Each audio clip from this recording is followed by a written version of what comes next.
Ryan Hinton started competing 2013 very quickly. I had a very interesting prep. It wasn't much of a prep. It was I've been an athlete my whole life. Ran track in college, so I was always in shape. And once I was done with that, I got my first gym membership. I was probably, I don't know, 24, 25. But people would always come up to me. Now this is like 2010, 11. And I didn't know anything about bodybuilding. People were asking me, you compete, do you compete, or are you doing the show? And I knew nothing about it. My brother, Men's Physique came out. My brother ended up competing first. And I remember going to his show, and I hadn't seen him. My brother's big. He's always been, I say big. He's always bigger than me. He's my older brother. Thick, a lot of muscle maturity.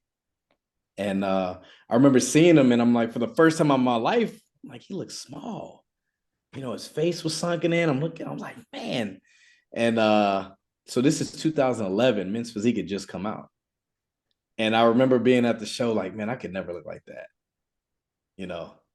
And of course, now I look back at those pictures and they look terrible, compared to what Men's Physique is today. And it still took me it took me another 2 years. I went to that same show the following year, but my mindset changed and I was like, I look better than all those people right now. And I just had like, I don't know, it was probably around Easter or something. So I didn't know anything about dieting, but I was stage ready all the time. I always been a hard gainer. Was at a gym where competitors were. And I just said, who's the guy who I need a coach. I need help because I don't know what I'm doing. Found the guy that was, didn't matter to me where he was. He was an hour away. His name was Cash Guidry. And they were like, this is the guy that's turning pros around here. So I got with him. I sent him some pictures. And he said, you look like that right now. It was Wednesday. And we ended up getting on the phone. He said, if you look like that right now, you need to compete at the state championship this weekend. And I was like, whoa, wait. And I did it. I ended up winning my class. And I didn't know how to open my back up. So I feel like I could have won overall, but you know how that is. And man, I want to say 5 weeks later, 6 weeks later, I was at North Americans. Had no idea what I was doing. I still didn't know how to pose. My second show ever, and I placed top 10, but I knew it gave me the confidence. I placed top 5, and it gave me the confidence. Like, yo, I can do this. And I ended up turning pro in 2014. But I did ask him because I saw people. I'm like, I see people that look like they make a living doing this. So I asked my coach. I said, what are the ways you make money in this industry?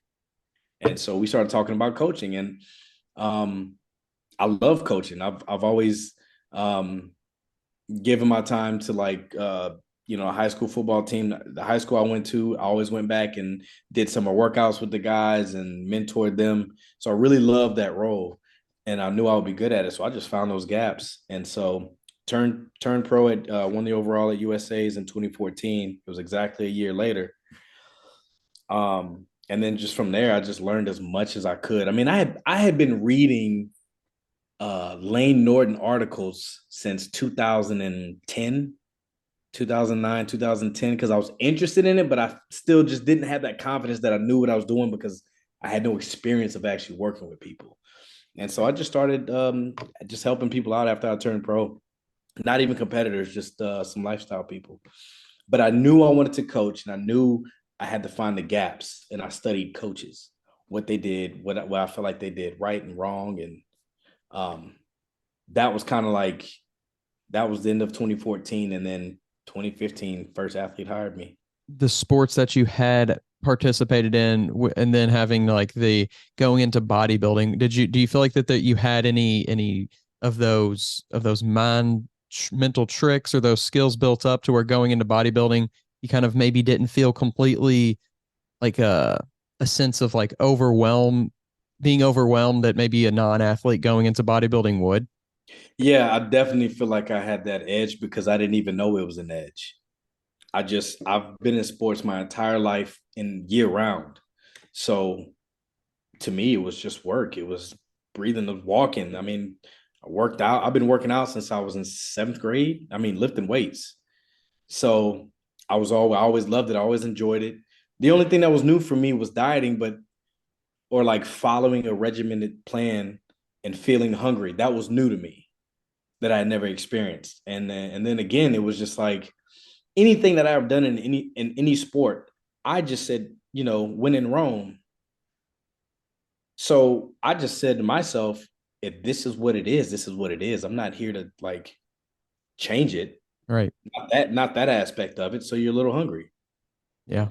I think You know, that's a good way to kind of look at it and to think about it, especially for those newer athletes where it's like if these are the ways that people are successful in it, don't try to figure out ways to how can I do it easier? How can I manipulate it? But in your experience, do you feel like that is a common thing in successful bodybuilders is that they have that athletic background? it's a huge edge. Huge. Yeah. I mean, even just muscle maturity goes a long way, very long way. I mean, I just saw some girl I'd never seen before her before. She turned pro like the week after or the day after she graduated high school or something. And she has a ton of muscle. So I'm like, I don't know her background, but she had to do something. I mean, having that, a lot of people find this sport in their 20s and 30s, and they're starting from, and it's a lot harder to like, if you never had that type of discipline, if you never had, any type of formal training, it'll change you though for the better, for sure. It's a big advantage. When you got in, the men's physique kind of looked different, and I think bodybuilding, the sport obviously has changed over the past, what was that 10, 10 years. But even going back further, comparing it, and you mentioned the muscle maturity, do you feel like that maybe in 70s, 80s, 90s that the sport in general just looked different because now I feel like maybe even in maybe more crazily in the past 3, 4 years, people are jumping into bodybuilding before, like they want to be a bodybuilder almost before they want to get into the gym. But back in the day, it was almost like you were in the gym for 10 years and then you got into bodybuilding. Like, do you see that that's a huge difference in the sport? Absolutely. It's a big thing. We live in a microwave generation. We want it now. And also, information is available, um, accessible. So it's become a lot more popular. So many more divisions. It's bringing so many more people into the sport because back then it was just bodybuilding. That was it. If you don't want to look like that, which is what now classic is, then you just don't do this. Um, so I think that yeah, it's a huge difference in which is I get it. It's you want to grow as an industry. It's a great thing. More people, and I see more divisions coming. Um, and it's just part of evolving as a business because at the end of the day, it's a business. It's a hobby for us. It's a business for others. There's a good and bad to that, right? I think that whenever it's pure, whenever something is like done strictly for like the sport of it and for the love of it and for the passion of it, there's like some very deep pros to that. But then I think there's also obviously some pros to seeing it as a business and how can we become like more professional and how can we, have more professional coaches and have courses that help people stay safe when they're doing this and all that kind of stuff. But when do you see like a major downside to what you were talking about where there is more divisions, there's more shows, there's more of everything? Do you see that there are possible downsides to that? Well, yeah, I think it's as a company grows, as an industry grows, it's the challenging part is pacing. Like we saw an influx of competitions, and I mean, terrible timing because it happened. They grew exponentially, and then COVID hit. So now we've got a whole bunch of shows where, I mean, when I competed, there was 50, 60 people in your class. When bikini, there was only 6 classes. The men's physique, there's 40, 50, 60. Now you go to a local show, there's two to three people in a class sometimes, a lot of times. And it's so hard. But at the end of the day, like, you know, that's a big challenge. it's a big challenge, and you have a lot of other challenges. So, like, what do you put first? Which one are we going to address first? Is this really a big issue that maybe shows aren't that big, but we have sanction fees and more athletes are coming regardless how many shows we have, whether we have 100 shows or 2,000 shows. Let's make it easier for people to get to. How did you coach an athlete differently based on how maybe the times were different, the sport was different, people were different? I think just setting expectations early. I always like to have a conversation and, what do you expect? What do you want? Okay. What are you willing to? Everybody says, oh, I'm willing to do anything. It's never true. Everybody has a limit, right? I've heard people say, I'll die for this. No, you won't. So don't even say that. But having that conversation, um, and just educating on mindset for the athletes. We do a weekly call, we do a weekly Zoom call, we go through books, they're all on personal development. And that was the gap that I was talking about that I saw. It's like I saw some amazing athletes. It's the same thing I experienced in high school and college. Amazing talent, amazing athletes, and they have a terrible mindset. The best athletes I ever played against dropped out of high school. One's in jail. The other one is in a wheelchair because he got shot. Doing two greatest athletes. One of them broke a world record in high school. And so I saw that same thing, like, man, if they only had this mindset. So I've seen the same thing in bodybuilding, like, so leading with that, educating them on the mindset, and just staying close to the industry and what's going on my end to help guide them, not just like, I tell all my athletes, like, you're emotional about this because it's your prep and I'm not emotional about my coaching. I can't be. I'll do you a disservice if I'm emotional. Like, I want you to do this show or I want you to do that. I'm going to guide you based off of what makes sense for what you told me you said on day one. All right. And the athletes that do say things like, I'd do anything for this or I'd die for this or things like that. When you're talking to them initially, do you feel like that you can almost, you can almost see where that path is going to lead for them? Every time. They might last 2 seasons in the industry, maybe, usually only one. That's usually, because I think people, how you do anything is how you do everything. So if you're attaching emotion to a hobby, I mean, this is a hobby. So what happened is you saw somebody on Instagram and you're like, I want to look like that. And they saw all this glory and they're on the stage and all that. And like, I want that. But that's not, unfortunately, that's what attracts a lot of people, whether they admit it or not. That's what attracts people now. And, we'll have the conversation again. It just goes back to like educating, emotional intelligence, and understanding like that's not it. But that's also how they do, that's how they live their life. That's how they do anything. And yeah, they're usually in and out very quickly. They might coach out very quickly, and everyone else is because they want to die for it. Like, this is a hobby. You're not competing against the person next to you or a pro card or Olympia. Like, this isn't why this was here. This isn't the thing. This is like, if you're competitive, like, compete against yourself. Hopefully, like, I can like give some 2 cents to like educate some people on that, whether they're in the industry for two years or 20 years. And because of that, do you find that a lot of the IFBB pros and Olympians that you work with are more balanced in regards to their mindset on like, even at the highest level, like we still need to like have some sort of balance in regards to our mind. Maybe in our habits we don't, but in our mind we need to have some balance here. Yeah, I would say 80%, the 80-20 rule. I'd say 80% of the ones that I've coached that have made it to a high level had a very sound life, sound mind, sound lifestyle. They didn't live like a crazy lifestyle. But again, it goes back to like any other sport. Crazy athletes can make it all the way. You have your Dennis Rodmans that live these crazy lifestyles and they're still athletic and they're able to make it work. That does exist, but that isn't for everybody. I had a teammate in college, went out and drank 5 days a week, would be at practice every day, no problem, straight A student. Most people can't do that.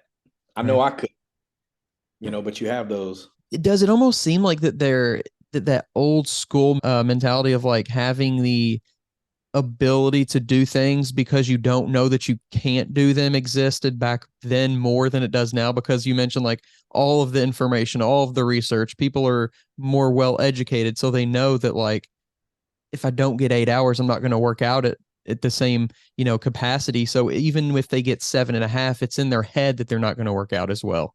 Are you looking for a supplement company that can help take your fitness game to the next level? Look no further than All Sport Pharmaceuticals. Their cutting-edge supplements are scientifically formulated to give you the edge you need in the gym and in life. Whether you're looking to build muscle, increase endurance, or boost recovery time, All Sport Pharmaceuticals has you covered. And with a wide range of products designed for people of all levels, you're sure to find the perfect supplement for your needs. So why wait? Give your body the support it deserves with All Sport Pharmaceuticals. Visit their website today to learn more and start achieving your fitness goals. Yeah, there's a lot of that. Marshawn Lynch as well. He want to say he had Hennessy before he take a shot of Hennessy before games or at halftime or something like that. And again, that's just extreme talent, and you have that in bodybuilding. It can be a crutch, or some people can just squeeze by. I squeeze by with not dieting for very long times and not having to do a ton of cardio, but I knew what my capabilities were. There's some things that, and I'm not saying I could do that today, because it was different back then. But and you know what? As a coach, I've coached some like that, and I met them where they were. I'm not going to be one. If you just a great genius, I'm not going to coach you too much. I'm not going to mess up. If you're doing XYZ going into a show and it's working, I'm not going to mess you up. I learned that at a very young age. I heard a coach say it in middle school, and they were like, "Hey, coach," they were talking about another athlete, and they're like, "Don't coach him too much," because then they start overthinking, like, "Oh, I can't do this." If they're just genius athletic in some type of ways, let them. If that's gotten them where they are, just bring a little sauce. Bring that 1%. Steph Curry, who was recently on, I think it was recent. I just watched it recently. He was on Hot Ones and he was talking about, you know, his shot versus like a more pure shot. Like he's like Klay Thompson might have the best looking shot that I've ever seen, but you wouldn't necessarily just be like, okay, Klay Thompson has the best shot, so if we teach Steph Curry how to shoot like him, he'll be even better. It's kind of the same way. Like, okay, even though Steph Curry has a great shot, he don't have the perfect shot, but he shoots perfectly. So don't mess up, don't mess with how things are being done if it's being done well. When you were young in the coaching game, was it hard to almost get that through your head of like, I have my plan for these people, and I know that if they do these things, then things are going to turn out well. But in a lot of cases, like you said, people may have slightly different, a variation of how they do something. So I want to say another thing I noticed about coaches in the industry. When I told you I studied every top coach when I came in, I always studied coaches. I noticed they weren't very fluid in their ability in their coaching. They were very stuck. Like they read this book on bodybuilding and this is it, and this is the science, and like they box themselves in. And that's not even my personality. I'm like, you know what? This book says this article says this document says this. We're going to try all of them. I'm not going to say this is what you're supposed to do this before a show and you got to take this time and you're not, and they know everything and they've coached 2 people in 5 years, but they got 1,000 videos on Instagram and YouTube about how to do stuff, but they've never applied. Like my wheelhouse is very wide because I was never like, no, I was never stuck in like, no, you got to do it this way. Oh, you were doing it like this? No. Okay, you turned pro 2 years ago and you're hiring me now. Okay, so I'll ask questions like, okay, you did this. All right, so I'm looking at the picture. All right, how did you achieve that? You did what? Okay, XYZ. All right, well, I see where there's an issue here. Here's how we can fix that. Here's where you're doing right, so we probably won't mess with that. I mean, just break it down like that. It's very practical. I've always been very practical in my coaching, but it doesn't seem like a very common practice. It's more like my way or the highway, and this is how it's supposed to be done, and I'm the guru. Was it challenging for you, or even is it still challenging for you to like not be patient, but like be like okay, this is what we're going to do for a certain period of time to almost see how like your body responds to it. And if it doesn't work, then we're going to go here. And maybe it's not hard for you, but is it maybe hard to communicate that to a bodybuilder? You know what? That's a good question. It's not hard to communicate. It just most people don't have that much patience. Like I've told people before, hey, you know what? You got 98% of that equation. You look incredible. You got everything except this. And that one thing, you will be second call outs in every pro show. Pro show. And it's probably that area is so weak, it's probably going to take you 18 months to get where you need to be. So that means you're going to miss 2 seasons. Or, if you want to compete in between, but it's going to be a while before you're kind of maxed out, right? Every division besides open has its max. So I'll have that conversation. It's really up to them. Like, okay, I'm here to work. And then at that point, it comes down to, do you live the lifestyle or are you here for the glory and you want to get on stage and everybody to follow your prep? And that's the pretty popular response is that option. Right. No, because I can imagine it would be very challenging because being a bodybuilder, it's so aesthetic in regards to like you stand out so much. So I can only imagine where it would be like a trap. It would be like this thing that would just pull you in because attention is like, it can be so fulfilling. It can be so rewarding, especially when you're getting it from, 100, 200, 5,000 people, liking your post. And it's like, wow, that felt good. Your brain is the chemicals in your brain are controlling like how you're feeling. So it's like, how can I get that again? And it's very rarely from like, you can feel good from working out and from getting a good workout in, right? But does that feel the same as having 5,000 people basically telling you that you look great? Like it's a weird kind of thing to balance out there. You make a good point. He has changed it a lot. Yeah. I mean, being in the sport kind of, you know, I don't want to say obviously not pre social media, but pre like bodybuilding becoming huge on social media, were the athletes then maybe more, I don't want to say more focused, but were they more like, were they easier to control from like a mindset and from a, hey, don't look at these pictures or these other people, and from, don't worry about posting this, that, and the other every single day and all that kind of stuff? Man, I just had this conversation on our Sunday call 2 days ago because it got to a point. Um, I experienced it in 2013. I remember, like, I didn't really know anybody. People didn't have millions and hundreds of thousands of followers, but I caught myself going to people's pages. Let me see what they look like. I'm like, oh man.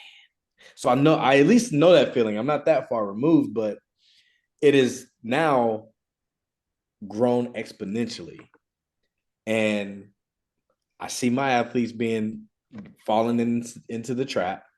And I'm like, you're posting a certain way because you saw somebody else post that way. That's not original. When was the last time you saw original content? All we do is copy each other. Yeah, never. Right.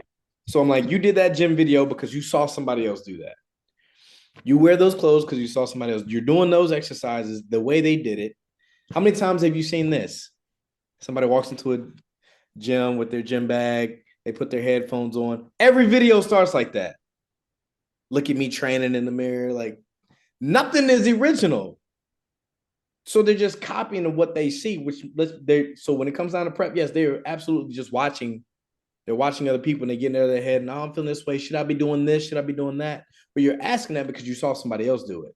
And it is, I got away from it. I want to say probably around 2017, 2018, I started recommending my athletes when they started getting the nerves were getting real bad. And I would just say, delete the app.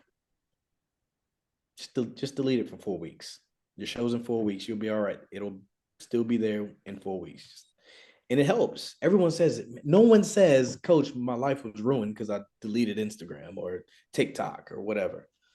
It is harder. And now I've recommended it this year and they won't do it. I don't know if they don't see the value in it or if it's that addicting of like, oh, my followers need to see my prep. They need to see my check-ins. They want that, what you were talking about. They want that attention. It's crazy to think that we're all like Our own reality shows these days. It's so weird too because what you just said, I never really thought about it from that perspective of like how we all have our own channel, but we're all playing the same show just from a different, we're different characters, but we're all like saying the same lines and doing the same scenes. And at what point does that become like, does that mentally block you from being able to be like, okay, I'm better than that? Because if you think that, okay, I want to do what they're doing and be like them, then do you subconsciously only want to become as good as they are? Do you want to become better than they are? Yeah, most aren't that competitive either. That's a good question. It usually is they want to just be what they're saying.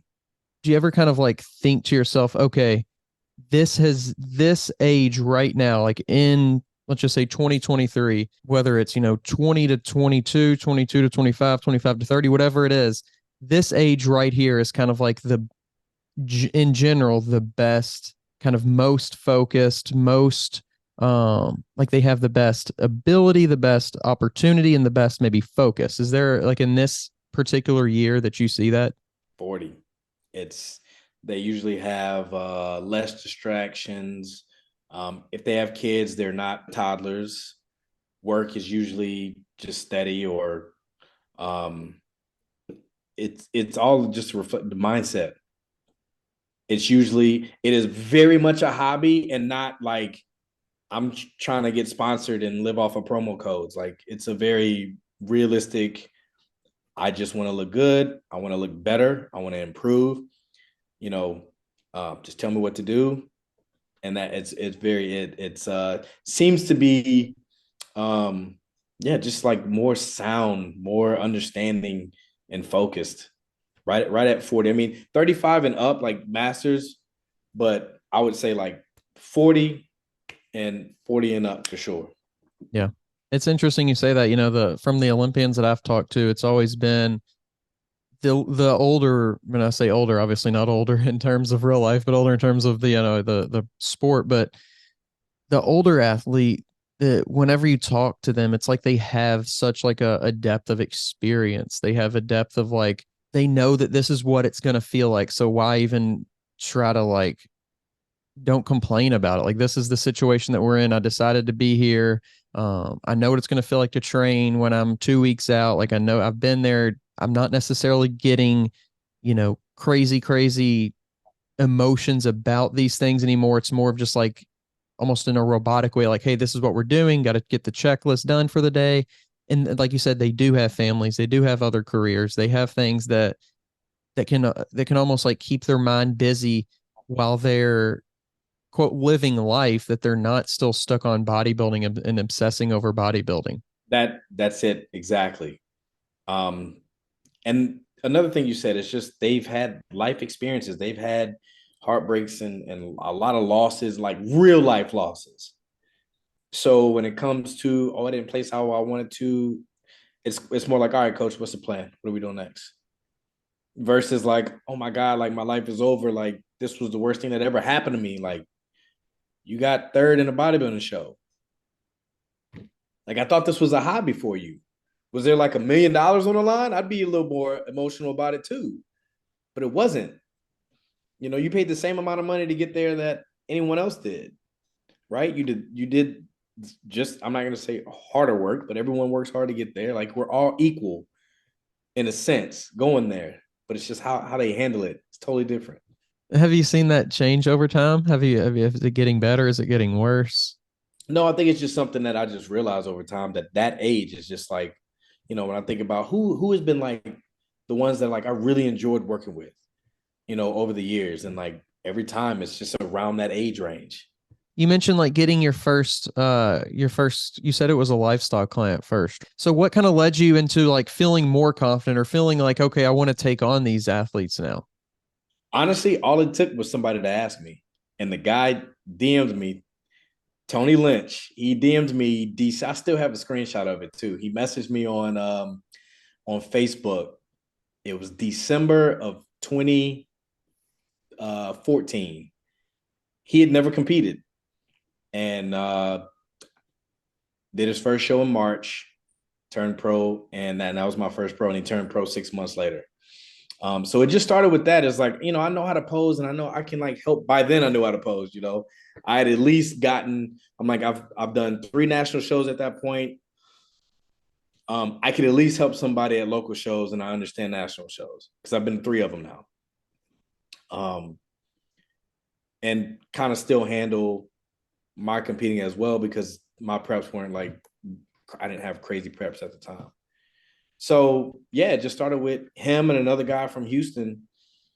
And I saw how easy it was. And then grabbed 2 of my buddies. I'm like, oh, y'all want to, for the ones that were making fun of me, they're like, you posted in your underwear. The next year they were competing. And that was my second pro. And then, then it was like anyone I met that was interested in it, that I had a relationship with, like, hey man, you want to try this? You've been talking about it. Let's do it. I can help you.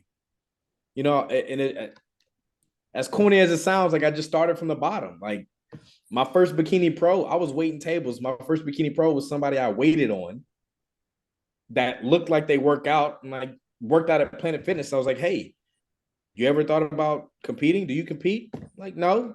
And I had a local show, pro show in a couple of weeks. And I was like, hey, come to the show, come check it out. And that a year later ended up being my first bikini pro. So it just started that way. And then it was like, I turned a guy pro and then he got his girlfriend on the team. And then I turned her pro. And, it was always like somebody who either had never competed or they had never been to a national show. So it just really just started like the momentum building. I started locally and then started taking people to pro qualifiers and started qualifying people for the Olympia. Like it just started up that way. And I just built my confidence that way. Obviously there's a level of ability there, right? A high level of ability as a coach there, and information and education and the way that you coach. But do you also think that there's like an eye for talent as well that you have? No, not necessarily. Not necessarily, because I'm thinking about like all of these first, like the first 2 years of pros that I had were, like I said, they either never competed before, they looked like they weren't like a gymnast or something like that, or a college track runner. It was none of that. It was really regular people. As I'm thinking through, yeah, it was more so just understanding how practical I can go about it. That was really it, and just networking and showing up to shows. And it just built really fast. And then I got to the point where then people who, they were top 5 at the show that my athlete won the overall for the pro card.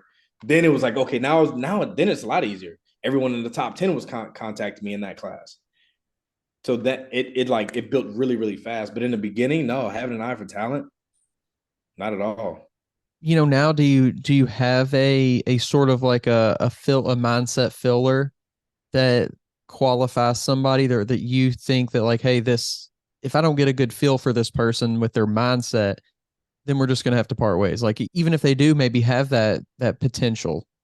Absolutely. So like, in this industry, I've talked about this on a few podcasts. Like athletes will contact coaches to hire them. In the end, they're upset with the coach. They take it online and say they're a terrible coach. You will not, at least very rarely, I don't see it, a coach say, that person's a terrible athlete. But you better believe it exists. So, I'm in group text with a bunch of coaches in the industry. We get along. If someone contacts me, hey, coach so-and-so, how was your experience with so-and-so? You guys parted ways. This is how they did it? Okay. And like, just like job interviews, the jobs, they'll check your social media. I'm going to look like, how do you carry yourself? How did you handle adversity? I'm looking like, did you do it in a professional way? Like how you come in and how you leave, like that shows what your mindset is like. This podcast is sponsored by Smoking Gun Coffee, a veteran-owned coffee company that strives to give back to those in need. Don't forget to use code TWR10 for a 10% discount at checkout. Looking for a supplement company that's as serious about your fitness goals as you are? Allsport Pharmaceuticals is here to help. Their top-of-the-line supplements are designed to help you get the most out of every workout with ingredients that have been scientifically proven to enhance performance and recovery. Whether you're a seasoned athlete or just starting out on your fitness journey, Allsport Pharmaceuticals has the perfect supplements to help you achieve your goals. Plus, with their commitment to quality and safety, you can trust that you're getting a product that's both effective and reliable. So what are you waiting for? Take your fitness game to the next level with All Sport Pharmaceuticals. Visit the website today to learn more. That's like a very easy thing. I'd rather not have a conversation, because in a conversation, you go for a job interview, like, oh, tell us your weaknesses. Like like, no, but that's a good question. I mean, feeling people out. Yeah. You can usually get a quick feeling of like, I want to work. It's not, I mean, like 30-second conversation. It isn't hard to figure that out. And for the athletes out there, like, what would you say is like a good way to go about like saying, okay, coach, we're gonna part, like I'm moving on from you. What is an appropriate, wasn't a professional in your opinion way to do that, to where you can kind of still have that real professional relationship and respect, and that you're not going to tarnish your name as an athlete as well? I think you just said it. You just said the word professional. Do it the same way you would leave your job. Hey guys, thanks for everything. Going somewhere else. I mean, it doesn't need to be anything complicated. It doesn't have, like, that's it. That's perfect. You don't have to give a 2-week notice. That's the only difference between that and a job. I don't, it's treated how you would treat anyone else that you have respect for. Right. Makes sense.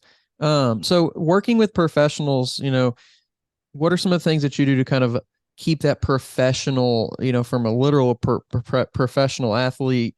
How do you keep those standards high in regards to like, here's how we do things. Here's the, here's what we do, and here's what we also don't do. Like, as we are acting like professional athletes here. Like, how do you kind of keep that culture high? Man, our calls. We have a weekly call, and like, we're all about personal development. Like, we'll do, depending on the books, we'll do a chapter a week, 2 chapters a week. And I lead that way. And so people carry themselves that way. And it's kind of like we attract that type of person that values that. And if you don't, like, if you're just here for like clicks or whatever, attention, like that's not what this team is about. So it's usually not a difficult thing, especially like once your team is established, like you have a certain type of individuals that your core group will stay in, and that becomes your team, and everybody knows what you're about. So usually if it's somebody like that, it's because they had a good experience. They met backstage, they saw like whatever, how we were about, and it attracted them because they know what we're about. What do you think separates those athletes who reach like a really high level professionally versus those athletes who get over the hump of like not being able to get to the next level of the Olympia stage? Is there anything specifically that you see, or do you just think it's more along the lines of they just don't have what it takes genetically? I think it's a little bit of everything, just depending on the athlete, because some will slip through the cracks, right? Again, it goes back to all the other sports. Some will slip through the cracks. There are people that played college football. There are people that made it to the NFL that had no business there, but they slipped through. It doesn't necessarily mean that they had what it took. They were in the right place at the right time. That is something that I preach to people. It's like, you're saying you want XYZ, but you don't compete. You don't show up. You show up once and then say it didn't happen and complain. That's a big thing. And same thing for pros. Like, well, this is oh my God. One thing that irks my nerves, anytime someone turns pro, first thing they say is, yeah, coach, I think I want to do the Florida Pro. I'm like, oh, how'd you choose that one? Because you live in Florida? They act like amateurs as pros. You only compete in Texas because you live in Texas. You only compete on the West Coast or in California because that's where you live. But you say you want to go to Olympia, and like, you won't move around because you're doing what's easy and convenient. Making it to Olympia isn't convenient for most, or whatever, achieving whatever goal you want. So that's like a huge thing. It's like they want it to be the same. Like, yeah, as an amateur, you can drive up the road and do a show, drive 2 hours and do the show. When I turned pro, they didn't have any pro shows where I lived. They ended up adding one later, but I had to get on a plane to compete anywhere. So to me, it didn't matter. And then yeah, at some point it is genetically, and you can see it genetically. 99% of pros just don't have it. And then you got the ones that have the body, don't have the mind. They'll do one show. There's probably more that don't have the mindset that actually have the body, that get to that point and just aren't willing to do what it takes to get to the Olympia. I mean, that's really it. It's a big, big sacrifice. And because of the sport changing, we kind of talked about how, maybe there's going to be more classes, or just like a class in general, or division in general changes. There's new requirements, or whatever you want to call it. There's new height that changes, or whatever it may be. Do you see how that can possibly, like, that changing in for 1 year, like, affects the sport for the next 2, 3, 5, 6 years? Yeah, I mean, it's so again, running a company that's grown as much as like NPC and IFBB have, like, evolving that fast, you have to move. And I see them just forcing issues that have already happened in the past. Like, yeah, at some point there's got to be a cap, and I'm glad they actually are implementing this new thing in the pro division.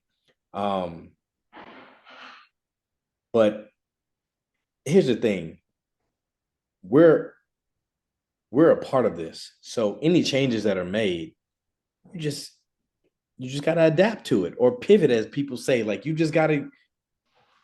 So what? It's that rule for everybody. Whatever changes they make. Probably right around the time I stopped competing, it was like every year it was they changed something new in the qualifications, and they changed it in different divisions. And like sometimes you could win a show, and then they took that away, and then they did all points, and then the next year they went back to winning a show. Like, it just is what it is. So either you're willing to adapt and just make it happen, or you will just get lost. Like you said, that I've seen a lot of people that retired, never competed again, that definitely should have been on a pro stage or an Olympia stage. Do you think that forces, when they even make a change within one, let's say it's men physique or whatever it is, that has to have like a cascading effect, right, into the other, into whether that be going up or going down, whatever that is. How do you think that kind of shakes out in regards to just like, because you can only do so much with what you have, and you feel like you found a space. Do you think that there's some people who are just going to be like, you know what, I've kind of done my time here, it's time for me to kind of step away from it now? Yeah, yeah. It might be like you did say it. It might be a year or two before people are like, you know what, tapped out. They're like, this changes has changed. Like, yeah, that's gonna happen. But I mean, it is what it is.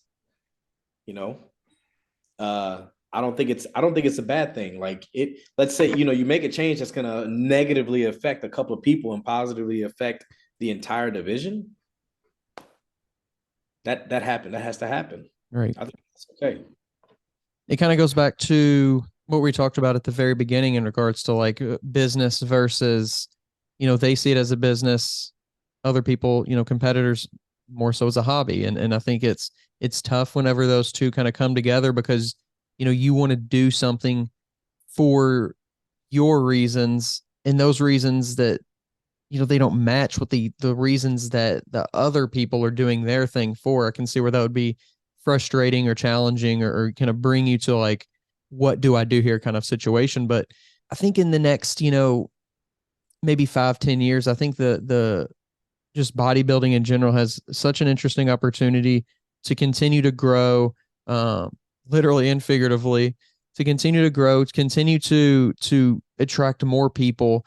And one of the things that I've asked, tons and tons of people, including, like promoters and judges and things like that, is how do you grow the sport from a more spectator perspective? Is that something that you've ever thought about? Because you can only truly grow a sport in regards to an athlete perspective so much, but then you need to obviously bring people in and make people fans of that as well. Like, have you ever thought about how that could be possible? Yeah. I was honestly shocked at how low those numbers have always been. Definitely understand it. it is a lot easier to, you know what, I can get more athletes to show up. I can get more sponsorship money. Um, but the viewership, I mean, they can promote it. Again, it's still a growing industry. Most people don't care. So a lot of the viewers are going to be family and friends, right? And you're going to get a couple.